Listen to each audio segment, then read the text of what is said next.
ஒரு அதிகாரத்தை எடுத்து வாசிக்கலாம். 1 ராஜாக்கள் 17வது அதிகாரம் 9வது வசனம் வாசிங்க. நீ எழுந்து சீதோனுக்கு அடுத்த சாரிபாத் ஊருக்கு போய் அங்கே தங்கியிரு. உன்னை பராமரிக்கும்படி அங்கே இருக்கிற ஒரு விதவைக்கு கட்டளையிட்டேன் என்றார். படிங்க. அப்படியே அவன் எழுந்து சாரிபாத்துக்கு போனான். அந்த பட்டணத்தின் ஒளிமுக வாசலுக்கு அவன் வந்தபோது அங்கே ஒரு விதவை விறகு பொறுக்கிக் கொண்டிருந்தாள். அவன் அவளை பார்த்து கூப்பிட்டு, நான் குடிக்கிறதுக்கு கொஞ்சம் தண்ணீர் ஒரு பாத்திரத்தில் எனக்கு கொண்டு வா என்றான். கொண்டு வர அவள் போகிற போது அவன் அவளை நோக்கி கூப்பிட்டு, கொஞ்சம் அப்பமும் உன் கையிலே எனக்கு கொண்டு வா என்றான். அதற்கு அவள், பானையில் ஒரு பிடி மாவும் களையத்தில் கொஞ்சம் எண்ணெயுமே அல்லாமல் என்னிடத்தில் ஒரு அடையும் இல்லை என்று உம்முடைய தேவனாகி கர்த்தருடைய ஜீவனை கொண்டு சொல்லுகிறேன். இதோ நானும் என் குமாரனும் சாப்பிட்டு செத்து போக அதை எனக்கும் அவனுக்கும் ஆயத்தப்படுத்துகிறதற்கு 2 விறகு பொருத்துகிறேன் என்றார். அப்பொழுது எலியா அவளை பார்த்து, பயப்படாதே, நீ போய் உன் வார்த்தையின்படி ஆயத்தப்படுத்து. ஆனாலும் முதலில் அதிலே எனக்கு ஒரு சிறிய அடையை பண்ணி என்னிடத்தில் கொண்டு வா. பின்பு உனக்கும் உன் குமாரனுக்கும் பண்ணலாம். கர்த்தர் தேசத்தின் மேல் மழையை கட்டளையிடும் நாள் மட்டும் பானையின் மா செலவழித்து போவதும் இல்லை, களையத்தின் எண்ணெய் குறைந்து போவதும் இல்லை என்று இஸ்ரவேலின் தேவனாகிய கர்த்தர் சொல்கிறார் என்றார். ஆமென். அல்லேலூயா. கர்த்தர் இந்த வேதாகமத்துல அநேக நேரங்களில் நம்ம இந்த வசனங்களை தியானிச்சிருக்கிறோம். கர்த்தர் இந்த இடத்துல சொல்றாரு பாருங்க, ஒரு ஊழியனை அனுப்பி ஒருத்தருடைய உதவி வீட்டுக்கு ஆண்டவர் அனுப்புறாரு. அந்த வீட்டுக்கு அனுப்ப அவர் சொல்றாரு பாருங்க, நான் உன்னை பராமரிப்பதற்காக ஒரு ஸ்திரீகிட்ட நான் சொல்லியிருக்கிறேன், அந்த ஸ்திரீ பராமரிப்பா உன்னைய அப்படின்னு சொல்லி ஆண்டவர் ஒரு வாக்குத்தத்தத்தை கொடுத்து ஊழியனை அனுப்பிச்சு வச்சிட்டார். ஆனா அந்த ஸ்திரீயோட நிலைமை பராமரிக்கிற அளவுக்குல கிடையாது. அவங்க எப்படிங்க இருக்கிறதுலே பிலோ ஆவரேஜ். எப்படிங்க கர்த்தர் தேடி வந்தார்னா வீட்டுக்கு யார் வீட்டுக்கு வருவார்னா, நம்மளை தானம் பண்ணும்போது அவர் அப்படிதான் சொல்றாரு, யாரால திருப்பி கொடுக்க முடியாதோ அவங்களுக்கு நீ தானம் பண்ணுகிற. அல்லேலூயா. எவனால கொடுக்க வசதி இல்லாம இருக்கிறானோ அவனுக்கு பார்த்து உதவி செய்கிறார். அப்போ இந்த வேதாந்தத்தில் நம்ம வாசிக்கும் பொழுது கர்த்தரை எப்படிதான் தேடி வர்றாருன்னா, இருக்கிறவங்க கிட்ட ஆண்டவர் போறதில்லை, இல்லாத ஒருத்தர்கிட்ட தான் கர்த்தர் வர்றாரு. அல்லேலூயா. கர்த்தர் தேடி வருகிறது. அது எந்த சூழ்நிலையா இருந்தாலும் அது நமக்கு ஆசீர்வாதத்தை கொடுக்கக்கூடிய நேரமா இருக்கணும். கர்த்தர் இந்த ஊழியக்காரனுக்கு ஒரு வார்த்தை சொல்றாரு, நீ போ அந்த சாரிபாத் உதவிக்கு நான் உன்னை போஷிக்கும்படி கட்டளையிட்டேன்னு சொல்றாரு. அந்த கர்த்தர் ஒரு ஸ்திரீயை முன்குறிச்சு நேரடியா பார்க்க வைக்கிறார். அதாவது நமக்கு தேவை இருக்குதுன்னு சொன்னா தேவையான நேரத்துல கர்த்தர் நம்மளை தேடி வருவார். இல்லையா? நீங்க போய் அணைஞ்சு திரிஞ்சு டைம் எல்லாம் வேஸ்ட் பண்ண தேவையில்லை. எப்படிங்க ஒரு எமர்ஜென்சிக்கு ஒரு பேஷண்ட் ஹாஸ்பிட்டலுக்கு கூட்டு போறாங்கன்னா என்ன பண்ணுவாங்க, போய் ஊர் உலகமா சுத்தி கடைசியா கூட்டிட்டு போவாங்களா? எமர்ஜென்சினா அடுத்த செகண்டா என்ன பண்ணிடுவாங்க, அவங்கள உள்ள எமர்ஜென்சி வார்டில் கொண்டு போயிடுவாங்க. நம்ம அநேக நேரங்களில் நம்மளுடைய வாழ்க்கை எப்படி தெரியுமா இருக்குதுங்க, எமர்ஜென்சியாக தான் இருக்குது. ஆனால் நம்ம அவரை பார்க்கறதுக்குள்ள அதுக்கு மேலே வேற ரூட்டை பார்த்து போயிடும். எப்படிங்க கர்த்தர் நம்மளை தேடி ஒளிமுக வாசலில் வந்து கதவு முன்னாடியே நின்றுட்டு இருக்கிறாரு. எப்படி தான் நீ இந்த வழியாக தான் என்ன பண்ணி ஆகணும் வந்தவன். அப்புறம் ஒரு இடிச்சு தள்ளிட்டு இருங்க ஆண்டவர் நீங்க கொஞ்சம் தள்ளிட்டுங்க, நான் ஒரு வேலையா போயிட்டு வந்துடுறேன், அப்புறம் வந்து சாயந்தரம் பார்த்துக்கிறேன். நல்லா இருக்குதுல்ல பிளான் இல்ல. இந்த கர்த்தர் சொன்ன உடனே அவரை பார்த்திருந்தா அதோட பலன் என்னங்க, இந்த தேசத்துல 3 வருஷம் பஞ்சம் நடந்தது. மகா கொடுமையான பஞ்சம். யாருக்கும் உணவு இல்ல, யாருக்கும் வசதி இல்ல, பெரிய பெரிய ராஜாக்களே பயங்கரமான பட்டினியில இருக்கிறாங்க. ஆனா இந்த இடத்துல கர்த்தர் ஒரு விதவை வீட்டுக்கு 3 வருஷம் சாப்பாடு கொடுத்தாரு. எப்படி கொடுத்திருந்தாரு? இப்ப இந்த ஸ்திரீயோட கடைசி நாள் இன்னைக்கு. எப்படிங்க கடைசி நாள்ல தான் கர்த்தர் சந்திக்க விரும்புறாரு. நமக்கு என்னால முடியல, நமக்கு கஷ்டம், நம்ம தொந்தரவுங்கும் போது கர்த்தர் உங்களுக்கு எதுக்கு வந்து நிற்கிறார்? எங்கீங்க ஒளிமுக வாசல்ல.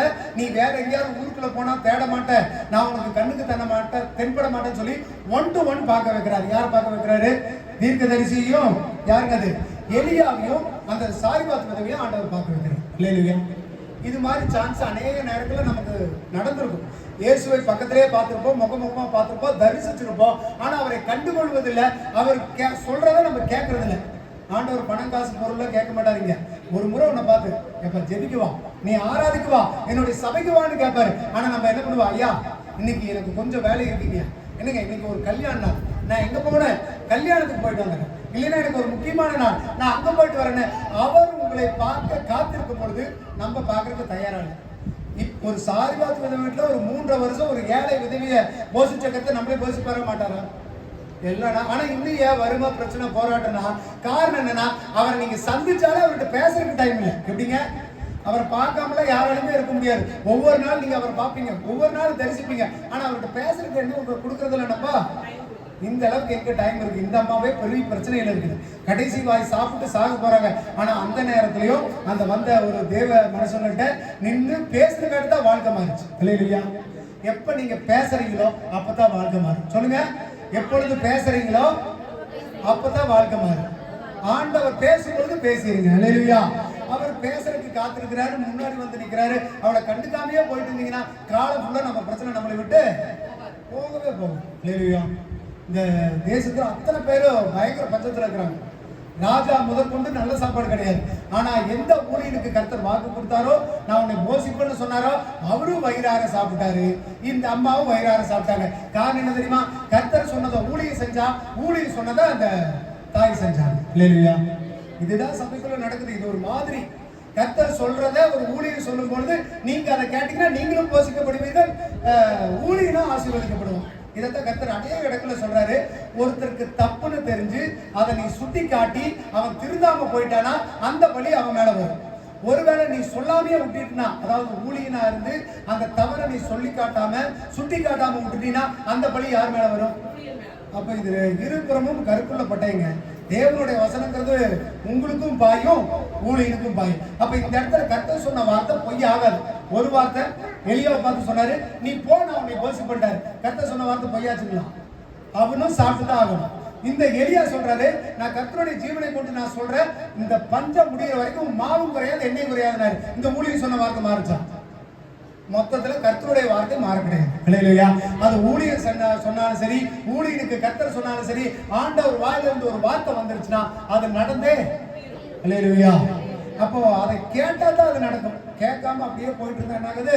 நடக்காது. அப்ப சாய்பாத் விதவை வீட்டுல ஒரு மிகப்பெரிய அற்புதம் நடந்தது. அவங்க சொன்னதை கேட்டாங்க, அவங்க வாழ்க்கை மாறிச்சு. இல்லையா? அது கடைசி நாள். அந்த விதவைக்கு ஒரு வேளை அவரை மீட் பண்ணலன்னா என்ன இருப்பாங்க? அவ்வளவுதான். நம்மளாம் அந்த எண்டுல தான் நம்ம நின்றுட்டு இருக்கிறோம். எப்படிங்க? அந்த கடைசி ஓரத்துல எல்லாருடைய வாழ்க்கையும் தொங்கிட்டு தான் இருக்கு. யாரும் ஒன்றும் நல்லா ஜாலியான வாழ்க்கை வாழ்ந்துட்டு சந்தோஷமான வாழ்க்கையில வாழல. நாளைக்கு என்ன நடக்குது தெரியாத வாழ்க்கையில தான் நம்ம வாழ்ந்துட்டு இருக்கிறோம். இல்லையா? இந்த இடத்துல கர்த்தர் வாழ்க்கையை மாற்றுகிறது. இல்லையா? சொல்லுங்க, கர்த்தர் வாழ்க்கையை மாற்றுகிறவர். இன்னொன்னு சொல்லுங்க, கர்த்தர் பிடிக்கிறவர் அல்ல, he is a provider. அப்படின்னா பிடிக்கிறவர் அல்ல, கொடுக்கிறவர். எப்படிங்க? கர்த்தர் நம்ம பார்க்கும் பொழுது நம்மளே ஒரு சூழ்நிலையில பார்த்துட்டு, அம்மா வேண்டாங்கம்மா விடுங்க, நான் வாங்க வேண்டாம், நீங்களே சிரமத்துல இருக்கிறீங்கன்னு பாஸ்டர் கூட வந்துருவாங்க. ஆனா கர்த்தர் அப்படி பார்க்க மாட்டார். நீ வாங்க அப்படின்னு. காரணம் எதுக்கு தெரியுமா? அவர் கொடுக்கிறவர் இல்ல, கொடுக்கிறவர். இல்லையா? ஒருவேளை நீங்க பயங்கர பிஸியில இருப்பீங்க, போன் பண்ணி வர்றீங்களான்னு கேட்கறது எதுக்குங்க? உங்க நேரத்தை கொடுக்குற மாதிரி தெரியும். ஆனா கர்த்தர் உங்களுக்கு வாழ்க்கையை பல மடங்காக கர்த்தர் திருப்பி தருவார். இல்லையா? கர்த்தர் உன்னை எடுக்கிறாருன்னு சொன்னா அது கொடுக்கறதுக்கு தான். ஆனா கர்த்தர் கொடுக்கறதுக்கு நீங்க கொடுக்கறதுக்கு நிறைய வித்தியாசம் இருக்கு. புரியுதுங்களா? கர்த்தர் கொடுத்தா எப்படி சொல்லுவாரு? உங்களுக்கு புரிஞ்ச மாதிரி சொல்றேன். அமுக்கி குலுக்கி சரிந்தே நீங்க அப்படியே கொடுக்குறீங்க.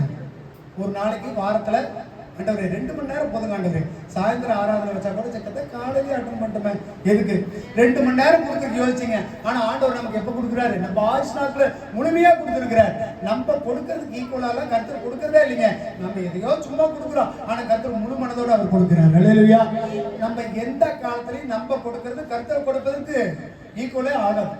அவர் கணக்கு பார்த்து செய்கிறவர் இல்ல, கணக்கு இல்லாம செய்கிறவர். அல்லேலூயா. இந்த சாய்பாத் விதவை வீட்டுல கர்த்தர் ஒரு மிகப்பெரிய அற்புதத்தை செய்யறாரு. என்ன பண்றாரு பாத்தீங்கன்னா, பஞ்ச காலத்துல அவர் தேடி வர்றாரு.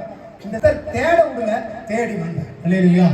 தேடி வந்ததை பார்க்கணுமா வேண்டாமா? நம்ம பாக்குறீங்களா? நீங்களா சொல்லுங்க. கர்த்தர் உங்களை ஒவ்வொரு நாளும் தேடி வர்றாரு. சான்ஸ் ஒரு முறை தான் கிடைக்கும். எப்படிங்க? வாய்ப்பு கிடைக்கும் போது பயன்படுத்திக்கலுங்க. கர்த்தர் இன்னைக்கு வா, இந்த இடத்துல வந்து ஜெபம் பண்ணு, இது 6000 கர்த்தர் சொல்லிட்டாருன்னா அந்த வாய்ப்பை பயன்படுத்திக்கணும். வாய்ப்பை பயன்படுத்தல இந்த 1 செகண்ட் தான். அத அப்பத்தை சுட்டு இருந்தா அந்த ஸ்திரீயோட வேலை முடிச்சது. நீங்களாம் தப்பிச்சுட்டு இருக்கிறதுனால நல்லா இருக்கிறேன்னு நினைக்கிறீங்க. உங்களுடைய ஆவிக்குரிய வாழ்க்கையில நீங்க அன்றாட செத்துக்கிட்டு இருக்கிறீங்க. இல்லையா? சும்மா நான் பிசிக்கலா நல்லா இருக்கிறேன், நல்லா சாப்பிடுறேன், குடும்பம் இருக்குன்னு நினைச்சிட்டு இருக்கிறீங்க. ஆவிக்குரிய வாழ்க்கையில நீங்க உயிரோட இருக்கிறீங்களா? உங்க வாழ்க்கை செழிப்பா இருக்குதா? இந்த சாரிபாத்தோட நிலைமை தான் உங்களுக்கு. இல்லையா?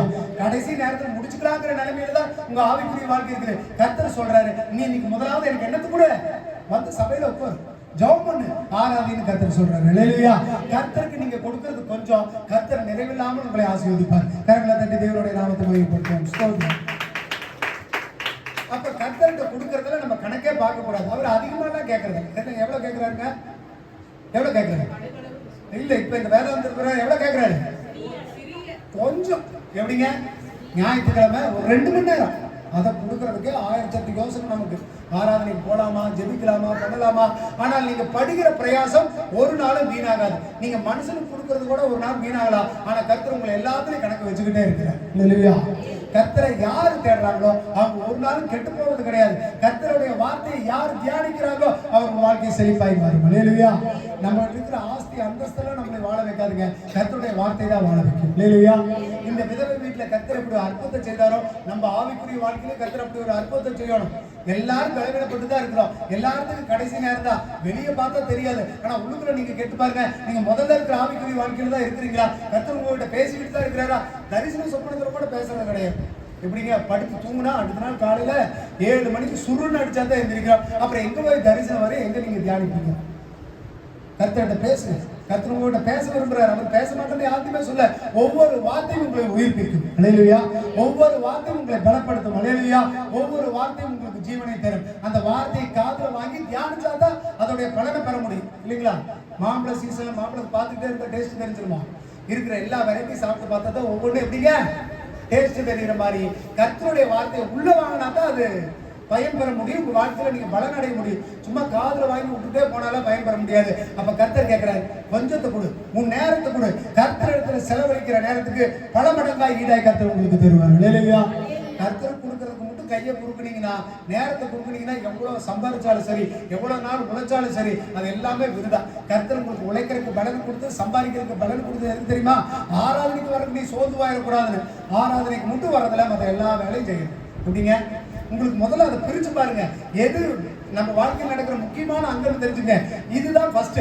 ஆனா நம்ம இதைத்தான் கடைசியில வைக்கிறோம். ஆனா கர்த்தர் சொல்றாரு, உனக்கு எல்லாம் கொடுத்த எல்லா வசதியும் பண்ணி கொடுத்தது எதுக்கு தெரியுங்களா? நீ எப்படியாவது ஆராதனைக்கு வரணும்னு சொல்லி. நீ கஷ்டத்துல இருந்து, பஞ்சத்துல இருந்து, வியாதியில இருந்து நீ ஆராதனைக்கு வாங்க, நீங்க என்ன பண்ண ஆரம்பிச்சிருவீங்க? உடம்பு ஆரம்பிச்சிருவீங்க. ஐயா சாப்பாட்டுக்கே வழி இல்லைங்கய்யா, உடம்பு சரியில்லைங்கய்யா, என்னால வர முடியல. உங்களுக்கு எல்லாத்தையும் கொடுத்து நீ வாங்கும் போது என்ன பண்ண முடியல? நம்மளால வர முடியாது. கட்டாயம் தியானிச்சு பாருங்க, யோசிச்சு பாருங்க. கர்த்தர் கேட்பது கொஞ்சம். எப்ப கேட்கிறாரு? நம்ம பிரச்சனையில இருக்கும்போது கேட்கிறாரு. உங்களுக்கு ஒவ்வொரு நாளும் பிரச்சனை தான். அடுத்த நாள் என்ன நடக்கும்னே நமக்கு என்ன பண்ணாதுங்க, கண்டுபிடிக்கவே முடியாது. கர்த்தர் ப்ரொவைடர். அல்லேலூயா. அவர் உங்களுக்கு கொடுக்கிறவர், பிடிக்கிறவர் கிடையாது. அல்லேலூயா. கர்த்தர் கொடுக்கிற நேரத்தை இன்னும் நிறைய கொடுங்க. அவருடைய சமூகத்தில் காத்துங்க. கர்த்தர் ஒவ்வொரு நாளும் பேசுவார், ஒவ்வொருத்தருடையும் பேசுவார். இன்னைக்கு தாசனான்பட்டியில ஒரு ஐயா ஒரு சாட்சி சொன்னார்.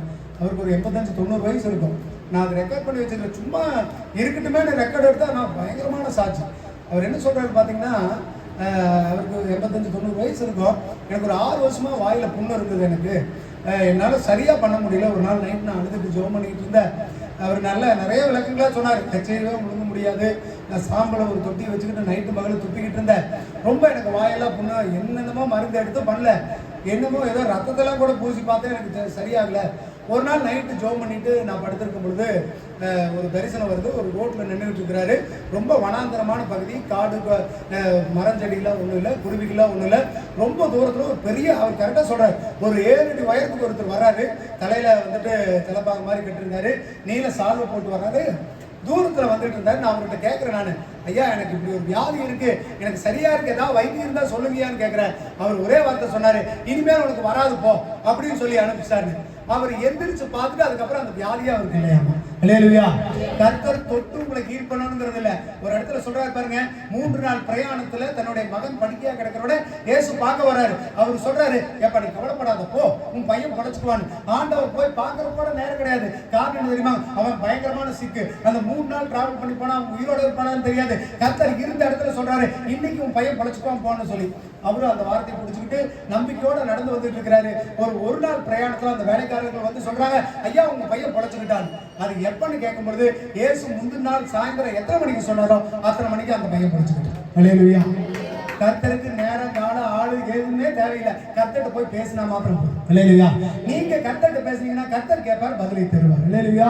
அப்ப ஆண்டவர் வந்துட்டு ஆட்களை செலக்ட் பண்ணி பேசுறது கிடையாது. உங்களுக்கு உண்மையிலேயே தேவை இருந்ததுன்னா நீங்க சொல்றதை கேட்பீங்கன்னு சொன்னா உங்க வாழ்க்கையை கர்த்தரால மாற்ற முடியும். அல்லேலூயா. சொல்றதை நீங்க அதுக்கு என்ன பண்ணி ஆகணுங்க, கேட்டு கட்டாயத்துக்கு ஒன்றும் தலை போயிடுறது இல்லையா? அப்படி போயிருமா? ஒரு ஆராதனைக்கு வாங்கினா வாரம் ஃபுல்லா வேலை செய்யறீங்க, வாங்கன்னு சொல்லும்போது வராம போயிட்டா ஏதாவது ஆயிருமா? அதை விட பெரிய முக்கியமான வேலை செய்யறீங்களா? முக்கியமான வேலை செய்யறீங்களா? இயேசு நமக்காக ஜீவனை கொடுத்தார். இல்லையா? அதை விட பெரிய தியாகத்தை உலகத்தில் யாராலும் சொல்ல முடியாது. மரியா தன்னுடைய கற்பத்தையே கொடுத்தார். இல்லையா?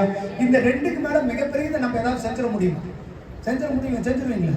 எங்க அப்பேற்பட்டவர் அவ்வளவு பெரிய விஷயத்தை செய்யும் பொழுது சாதாரண கொஞ்ச நேரத்துக்கு உங்களால நேரத்துக்கு கொடுக்க முடியாத ஆண்டவர்கிட்ட ஏதோ ஒரு வேலை இருந்துகிட்டு தான் இருக்கு. மனுஷனுக்கு வேலை இல்லாம இல்ல. அது என்ன சொல்லுவாங்க, ஒரு பழமொழி சொல்லுவாங்க, என்ன சொல்லுவாங்க, நாய்க்கு நேரம் இல்ல, நாய்க்கு வேலை இல்லை, நிக்க நேரம் இல்லைம்பாங்க. மனுஷன் சம்பாதிக்க ஆரம்பிச்சிட்டானா, பணத்துக்கு பின்னாடி ஓட ஆரம்பிச்சிட்டானா ஓடிக்கிட்டே தான் இருக்கணும். பணத்தை நம்ம துரத்துறோமோ இல்லையா, அது நம்மளை துரத்திக்கிட்டே தான் இருக்கு. இல்லையா? கர்த்தருக்கு கொடுக்குற நேரத்துல ரொம்ப ஜாக்கிரதையா இருங்க. அப்ப கர்த்தர் இந்த இடத்துல சொல்றாரு, கர்த்தர் யாருங்க? ப்ரொவைடர். சொல்லுங்க, ப்ரொவைடர்னா என்னங்க? கொடுக்கிறவர். அல்லேலூயா. அவர் வாழ்க்கையில எந்த நாளுமே என்ன பண்ண மாட்டாருங்க, நம்மளை மாற்றி அவர் எந்த காரியங்களையும் செய்ய மாட்டார். அவர் எப்பொழுதும் நம்ம கிட்ட வாங்குவதை அதை விட பல மடங்கு நிம்மதி, சந்தோஷம், சமாதானம், ஜீவன், ஆரோக்கியம் எல்லாத்தையும் கொடுப்பதற்கு தான் கர்த்தர் ஒரு பகுதியை வாங்குறாரு. அல்லேலூயா. இந்த ஸ்திரீக்கு ஒண்ணுமே இல்லாம இருந்திருக்கலாம். இந்த 3 வருஷம் சாப்பிட்டதுல எல்லாரும் வத்தி தோலும் எலும்பு தோலுமா இருந்திருப்பாங்க. இந்த ஸ்திரீ மட்டும் எப்படி இருந்திருப்பாங்க? நல்ல ஆரோக்கியமா இருந்திருப்பாங்க. கர்த்தர் பாருங்க 2 பேருக்குமே போஷிக்கிறார். சொன்னவரையும் போஷிச்சார், கேட்டவங்களையும் போஷிச்சார். அல்லேலூயா. யாரு சொல்றாங்களோ அவங்களும் பாக்கியவான்கள். அதை கேட்டு அதன் பிரகாரம் நடந்தா நீங்களும் பாக்கியவான்கள், தப்பு வைக்கப்படுவீர்கள். கிரியை இல்லாத விசுவாசம் செத்தது மாதிரி அந்த வார்த்தையை கேட்டு நீங்க அபியாசப்படுத்தலைன்னா அந்த வார்த்தையை கேட்கறதுல என்ன ஒரு பிரயோஜனமோ இல்ல. அல்லேலூயா. இன்னொரு அதிகாரத்தை கூட எடுத்து வாசிங்க. அந்த ஆபிரகாம் வாசிங்க. அது எங்க இருக்கு? அந்த மலைக்கு பலி செலுத்த கூட்டிட்டு போவாங்களே, வாசிங்க. அது 22ல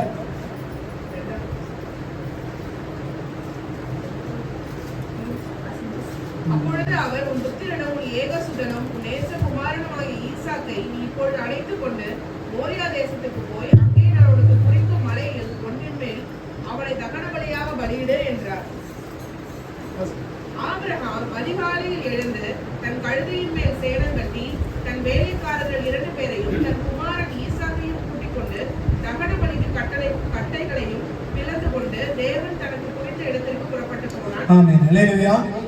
ஆபிரகாமுக்கு இருந்தது ஒரே ஒரு குழந்தை, 100 வயசுல பிறந்த குழந்தை. கர்த்தர் பாருங்க எவ்வளவு சுயநலமா சொல்றாரு. நீ உன் பையன் மேல ரொம்ப ஆசைப்படுறியான்னு தெரியுது, ரொம்ப விருப்பமா இருக்க மாட்டேன் தெரியுது. நீ என்ன பண்ண, உன் பையனை கூட்டிட்டு போய் பலி செலுத்து. அந்த தேசத்துல எக்கச்சக்கமான குழந்தைங்க பெற்றவங்களா இருக்கிறாங்க. மெத்துசலாம் 969 வருஷம் இருந்தாரு. வருஷத்துக்கு ஒரு குழந்தைனாலும் எத்தனை குழந்தைய அவர் வச்சிருப்பாரு? சுத்தி வர எத்தனை குழந்தை இருந்திருக்கணும்?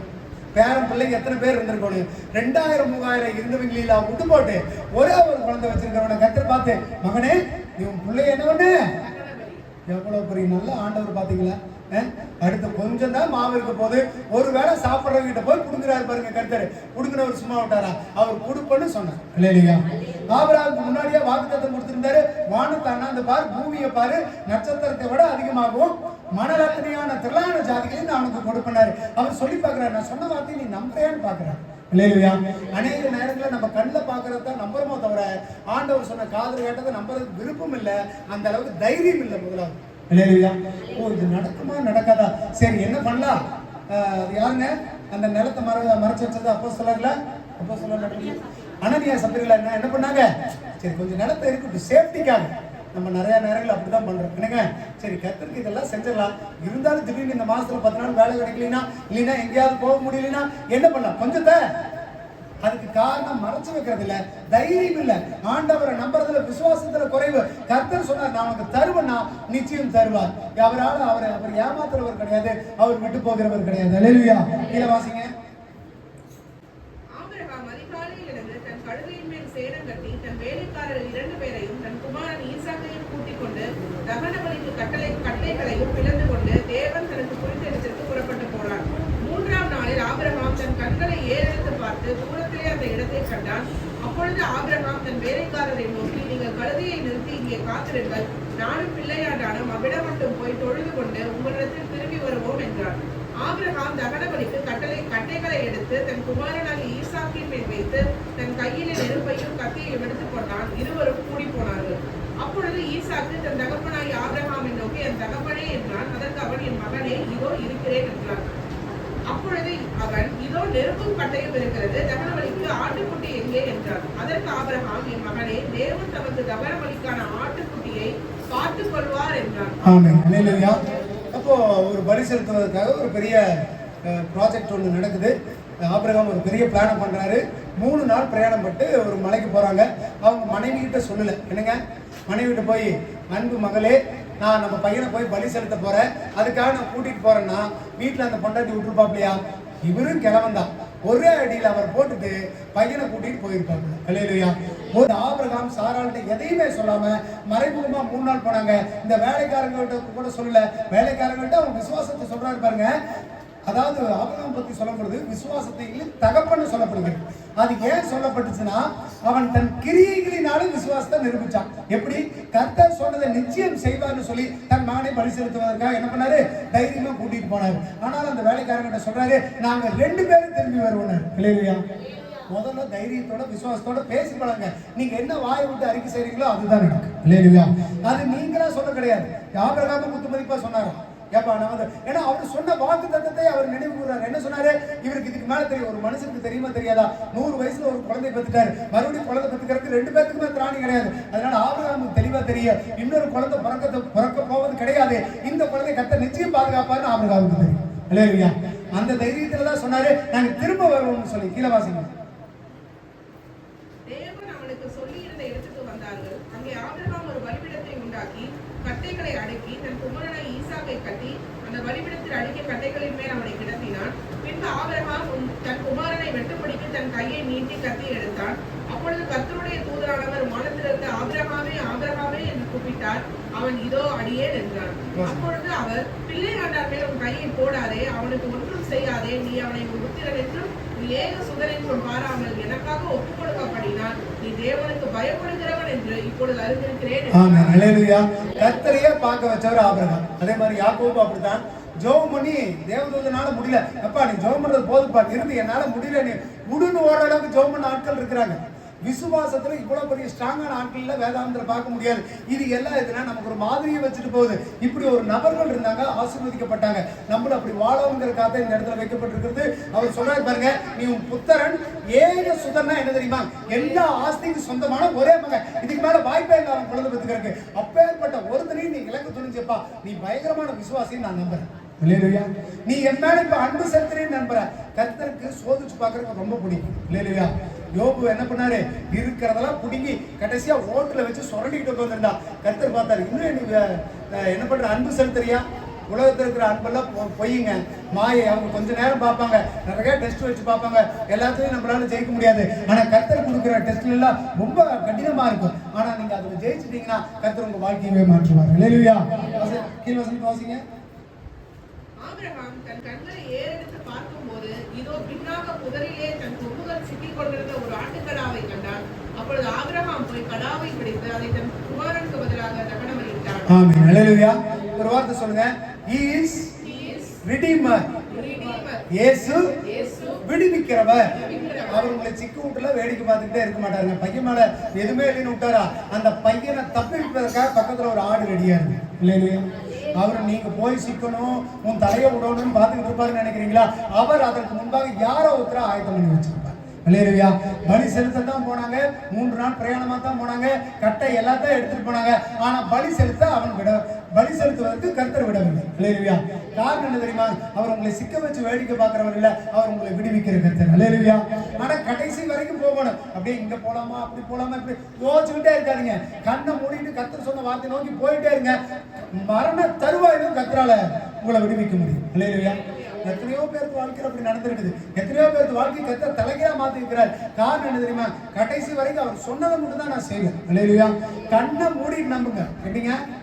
கர்த்தர் சொல்ற வார்த்தையில சந்தேகமே வேண்டாம். உங்க வாழ்க்கையை மாற்றுவாங்க. கர்த்தர் உங்க வாழ்க்கையில எல்லா காரியங்களையும் செய்வார்னு ஒரு உறுதி ஆயிடுச்சுன்னா நீங்க எதை குறிச்சு பயப்படாதீங்க. போற வேலையில போயிட்டே இருங்க. அது மழையா இருக்கலாம், முள்ளா இருக்கலாம், கஷ்டமா இருக்கலாம், சோர்வு இருக்கலாம். யாருக்குமே சோர்வு இல்லாம இல்ல. இந்த 3 நாள் பிரயாணத்துல ஆபிரகாம் மனசுக்குள்ள எப்படி நொந்து செத்து இருப்பாப்ல. எப்படிங்க? ஒரு பையனை தன் கையிலே கொள்றதுன்னு நடக்குமா? அது 3 நாள் அந்த பலி எப்படி பாருங்க. அந்த பலியை ஆண்டவர் கேட்க வைக்கிறார். ஏப்பா அடுத்த நிமிஷமா போடுனா திரும்பி அப்படியே போட்டு முடிச்சுட்டு போயிருப்பாரு. ஆபிரகாம் 3 நாள் யோசிச்சுக்கிட்டே வர்றாரு. ஐயோ நான் என்ன பண்ண போறேன்? என் பொண்டாட்டி போனா கேட்க போறாளே. ஆண்டவர் விடுவிப்பாரோ விடுவிக்க மாட்டாரோ அது வேற. சாத்ராக் மேஷாக் ஆபேத்நேகோ வெளியே வருவங்கிற நம்பிக்கையில உள்ளுக்குள்ள போகல. செத்தாலும் சரி அப்படின்னு உள்ள போனாங்க. ஆபிரகாம் பையன் போனாலும் சரின்னு தான் போனார். அந்த வேதனை தாங்கக்கூடிய அந்த கெப்பாசிட்டி வேணுங்க நமக்கு. எப்படிங்க? கர்த்தர் உங்களை சோதிக்கிற பீரியட் அதான். ரொம்ப பெரிய பீரியட்லாம் கிடையாது. அந்த 3 நாள் இல்லையா, வேதாந்தத்தில் அந்த 3 நாள் நிறைய இடங்களில் சொல்லப்படுகிறது. ஆமென். இந்த சோதனை காலத்துல நீங்க யாரு சகிச்சிருக்கிறீங்களோ, யாரு தாங்கி இருக்கிறீங்களோ, அவங்களால தான் நித்திய ஜீவனுடைய கிரீடத்தை பெற்றுக்கொள்ள முடியும். இல்லையா, இந்த பூமியில வாழ்கிற நாட்கள் உங்களுக்கு சோதனை இருந்துகிட்டே இருக்கும், பிரச்சனை இருந்துகிட்டே இருக்கட்டும். அது இருக்குது ஒரு பக்கம். நீங்க ஜெபிச்சு ஆராய்ச்சி துதிச்சீங்கன்னா கர்த்தர் உங்களை விடுவிக்க வல்லவராக இருக்கிறார். இல்லையா, அப்ப கர்த்தரால எல்லா சூழ்நிலையிலையும் மலை மேல எல்லாம் ஆடு நிற்கிறதுக்கு வாய்ப்பு இருக்கா? பார்த்தா ஒரு ஆடு ஏதோ முழுக்கில் சிக்கிட்டு இருந்தான். ஆண்டவரால எங்கிருந்து வேணாலும் உங்களுக்கு கொடுக்க முடியுங்க. நான் வேலை செய்யற இடத்துல எனக்கு உதவி செய்யறதுக்கே ஆடு இல்லைன்னு நினைக்கிறீங்களா? குடும்பத்துல பேசுறதுக்கே யாரும் இல்லைன்னு நினைக்கிறீங்களா? உங்க பக்கத்துல ஒருத்தர் வெயிட் பண்ணிக்கிட்டே இருக்கிறார். கொஞ்சம் திரும்பி பாருங்க. திரும்பி பார்க்கறதுக்கே நேரம் இல்லை. ஆடு கத்துனா கூட திரும்பி பார்க்கறதுக்கு நேரம் இல்லை. எப்படிங்க, நான் சொல்றது புரியுதா? ஒருவேளை வந்துட்டு ஆபிரகாம் அங்க நின்றுட்டு இருக்கும்போது ஆடு கத்துனதுக்கு அப்புறம் தான் அவர் திரும்பி பார்த்துருப்பார். என்னமோ இங்க சத்தம் கேட்குது. இல்லைன்னா மலைக்குள்ள தேடி பார்க்க முடியுமா? அது ஒரு முள்ளுக்குள்ளேயோ ஒரு புதருக்குள்ளேயும் சிக்கி இருக்குது. இல்லையா, சாரி பார்த்துக்கிற வீட்லயே அவர் வந்து கூப்பிட்டு கேட்டதுனாலதான் அவர் வாழ்க்கை மாறிச்சு. எப்ப சத்தத்தை கேட்கறீங்களோ அப்பதான் வாழ்க்கை மாறும். இல்லையா, சொல்லுங்க, சத்தத்தை கேட்டால் வாழ்க்கை மாறும். எல்லா சத்தத்தையும் கேட்கக்கூடாது. வேதாந்தத்தில் சொல்ற வார்த்தை மட்டும் தான் உங்க காதுக்குள்ள போகும். இல்லையா, கர்த்தர் ஆபிரகாமை விடுவித்தார். இல்லையா, அவர் சொன்ன வார்த்தை ஒன்னும் ஒருபோதும் கீழே விழுந்ததே இல்லை. ஒரு ஆட்டை வச்சு அவருடைய மகனை காப்பாற்றினார். இல்லையா, உங்களுக்கு இன்னும் அதிக நேரம் இல்லாதனால இன்னொரு ஒரு குறிப்பு மட்டும் தனியா சொல்லிடுறேன். அதே போல நம்ம பாவம் கஷ்டப்பட்டதுக்காகவும் நம்ம பாவத்துல மறிக்க கூடாதுக்காக நம்மை விடுவிப்பதற்காக இயேசு சிலுவையில் அடிக்கப்பட்டார். இல்லையா, நம்ம செஞ்ச பாவத்துக்கு நம்மளை தூக்கி சிலுவையில் அடிக்க முடியாது. கர்த்தர் அதை பார்த்தாரு. நீ எனக்கு வேணும்பான்னு சொல்லி அவர் என்ன பண்ணாருங்க, அந்த பலிகடாவாய் அந்த ஆடாய் சிலுவையில் மறிச்சார். இல்லையா, அப்ப கர்த்தர் உங்களை சிக்க வைக்கிறவர் இல்லைங்க, உங்களை விடுவிக்கிறவர். இல்லையா, 2 வார்த்தை கர்த்தரை பத்தி தெரிஞ்சுக்கிட்டீங்க. ஒண்ணு என்னங்க, he is a provider, கொடுக்கிறவர், he is a redeemer, உங்களை விடுவிக்கிறவர். அல்லேலூயா. இதுக்கு அப்புறம் அவர் நிறைய காரியங்களை செய்திருக்கிறார். இந்த 2 வார்த்தை நீங்க எதுக்கு தெரிஞ்சுக்கணும்? அவருடைய சத்தத்தை நீங்க கேட்கணும். அவருடைய சத்தத்தை கேட்டு சித்தத்தை செய்தா உங்க வாழ்க்கை மாறும். அல்லேலூயா. அதனால வார்த்தைகள் சும்மா கடந்தே போகாது. ஒவ்வொரு நேரமும் அவர்கிட்ட கொடுங்க. அவர் சொல்றத கண்ண மூடி நம்புங்க, கர்த்தர் உங்க வாழ்க்கை மாற்றுவார். அல்லேலூயா. வார்த்தை தான் கிரியை செய்யுங்க. சும்மா நம்ம வாழ்ற வாழ்க்கை கிறிஸ்துவத்துல இத்தனை வருஷம் சபைக்கு போனா அது இல்ல. அந்த வார்த்தையை வச்சு ஏதாவது செயல்படுத்தி இருக்கிறீங்களா? கர்த்தர் சொன்ன எதையாவது உண்மையாவது செய்றீங்களா? ஜெபிக்கிறதுல, ஆராதிக்கிறதுல, கர்த்தர் கொடுக்கறதுல உண்மையா இருந்து பாருங்க, கர்த்தர் உங்க தலையை உயர்த்துவார். அல்லேலூயா. கர்த்தர் எந்த இடத்துலயும் உங்ககிட்ட நேரத்தையும் கொடுக்க மாட்டாரு. உங்களை கூட்டு போய் 4 பேர்த்துக்கிட்ட சிக்க வைக்கவும் மாட்டாரு. அவர் உங்களை தப்பு வச்சு வாசிங்க 91ஆவது அதிகாரம் சங்கீதம் 91 10ஆம் வசனம் வாசிப்பாங்க. ஆபத்து காலத்தில் நான் அவனுக்கு மறுஉத்தரவு அருளி செய்வேன். ஆபத்தில் நானே அவனோடு இருந்து அவனை தப்புவித்து அவனை கனப்படுத்துவேன். ஆமென். அல்லேலூயா. அவர் தப்பு வைக்கிறார், நம்மளை கனப்படுத்துகிறார். அல்லேலூயா. சும்மா கையை மட்டும் பிடிச்சிட்டு தப்பிச்சு போன்னு விடுறது இல்ல. அதுக்கப்புறம் உங்களை தலையை உயர்த்துகிறவரும் கர்த்தர் தான். அல்லேலூயா. ஆபத்து காலம் எல்லாத்துக்கும் இருக்கு, சோதனை காலம் எல்லாத்துக்கும் இருக்கு. இந்த ஆபிரகாமுக்கு இல்லாத சோதனை நமக்கு வந்துறது இல்லை. இல்லைங்களா? அடுத்த வேலை தன்னுடைய பையனை தன்னுடைய கையாலேயே கொள்ள போற அந்த விதவையோட நிலைமை நமக்கு வந்தது கிடையாது. நம்மளா அப்படியே ஜாலியா வாழ்ந்துட்டு இருக்க காரணம் தெரியுமா? கர்த்தர் அதையெல்லாம் கொடுத்ததுக்கு கர்த்தரை தேடுவோங்கிற நம்பிக்கையில. கர்த்தர் நம்பிக்கிட்டே தான் இருக்கிறாரு. என்னைக்கு நீங்க நிறைவேற்றீங்கன்னு பார்க்கலாம். அல்லேலூயா. ஜெபி ஒவ்வொரு நாளும், கர்த்தாவே நான் ஏதாவது குறைவுள்ளவனா இருந்தா கர்த்தர் என்னை மாற்றணும்னு கேளுங்க, கர்த்தர் உங்கள் வாழ்க்கையை மாற்றுவார். அல்லேலூயா. எல்லாம் எழுந்து நிற்போம், ஜெபிப்போம். ஸ்தோத்திரிக்கிறோம், ஸ்தோத்திரிக்கிறோம், ஸ்தோத்திரிக்கிறோம். கர்த்தாவே நல்ல தகவலை ஸ்தோத்திரிக்கிறோம், துதிக்கிறோம். ஆசீர்வதிக்கப்பட்டதான மாலை வேளையில ஆண்டவரே 2ஆம் ஆராதனையில நாங்களாம் கலந்து கொள்ளவும், ஆராதிக்கவும், துதிக்கவும், ஜெபிக்கவும் கர்த்தர் ஏற்படுத்தி கொடுத்த தருணத்துக்காக ஸ்தோத்திரிக்கிறோம். அந்த பிள்ளைகள் ஒவ்வொருவருக்கு பேராக ஆசீர்வதிங்க. இந்த திருவிருந்த நாளில் ஆண்டவரை நாங்கள் நினைவு கூறுவோம். உங்களுடைய அப்பமாகிய வார்த்தையும் ரசமாகிய வார்த்தையும் நாங்கள் பெற்றுக்கொள்ளவும் கர்த்தர் எங்களுக்கு உதவி செய்யுங்க. கர்த்தர் ஆண்டவர் 6 முதல் முடிவு வரைக்கும் ஆண்டவரே எங்களோட கூட இருந்து ஆண்டவரை வார்த்தைகள் பேசுனதற்காக உங்களுக்கு நன்றி. கர்த்தர் பெரிய காரியங்களை செய்யுங்க ராஜா. கேட்ட வார்த்தையின் பிரகாரம் கர்த்தாவே நாங்கள் உங்களுக்குள் வளருவோம், உங்களுக்குள்ள ஜீவித்து ஆண்டவரை உங்களுக்கு ஜீவிக்கவும் உங்களுடைய வார்த்தையை பெற்றுக்கொள்ளும் கர்த்தர் எங்களுக்கு கிருபை செய்ய அனுக்கிரகம் மாறாட்டுங்க. இயேசுவின் மூலம் ஜெபிக்கிறோம் நல்ல பிதாவே. அல்லேலூயா. Hallelujah. Hallelujah.